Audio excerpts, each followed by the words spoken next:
निर्मिती विचार मंच, धम्मभवन चॅरिटेबल ट्रस्ट, बालसाहित्य कला मंच, सत्यशोधक प्रागतिक विचार मंच आणि आम्ही भारतीय महिला मंच या संस्थांच्या वतीनं शाहू स्मारक भवन इथं छत्रपती शिवराय विचार जागर परिषदेचं आयोजन करण्यात आलं होतं।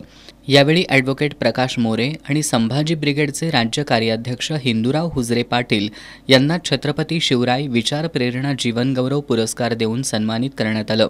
तसंच छत्रपती शिवराय विचार प्रेरणा राष्ट्रीय पुरस्कार देऊन जमाते इस्लामी हिंद या संघटनेचे विजयकुमार कांबळे, अमोल सावंत, विशाल घोडके, लक्ष्मण माळी, शंकर पुजारी यांचाही सन्मान करण्यात आला।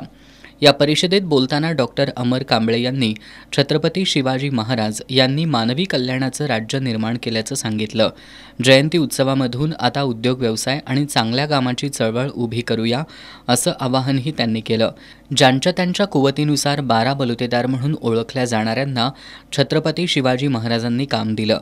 छत्रपती शिवाजी महाराजांनी कधी अंधश्रद्धा बाळगली नाही असंही डॉक्टर कांबळे यांनी सांगितलं।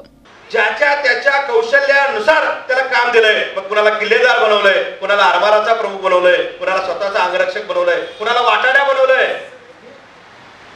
आणि मग अमावस्या पौर्णिमेला गाडीच्या बोनेटवर गणपती असताना सुद्धा गणपतीवरची श्रद्धा कमी पडते, म्हणून तिथं लिंबू आणि मिरची बांधणाऱ्या काळात शिवाजी महाराज सांगावे लागतील की अमावस्येच्या रात्री शिवाजी महाराज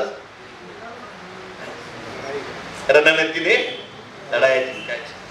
सत्काराला उत्तर देताना हिंदूराव हुजरे पाटील यांनी छत्रपती शिवराय डोक्यावर नको तर डोक्यात घेणं गरजेचं असल्याचं सांगितलं।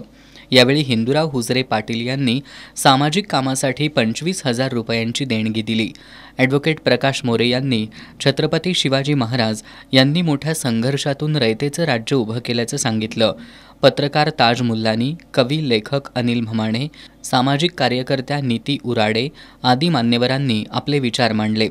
यावेळी ॲडव्होकेट विवेकानंद घाटगे, सचिन आवळे, अकबर मकानदार, अतुल जाधव, शैलजा चव्हाण, सुरेश केसरकर, बाजीराव नाईक, किशोर खोबरे, डॉक्टर निकिता चांडक, लता पुजारी यांच्यासह शिवप्रेमी उपस्थित होते।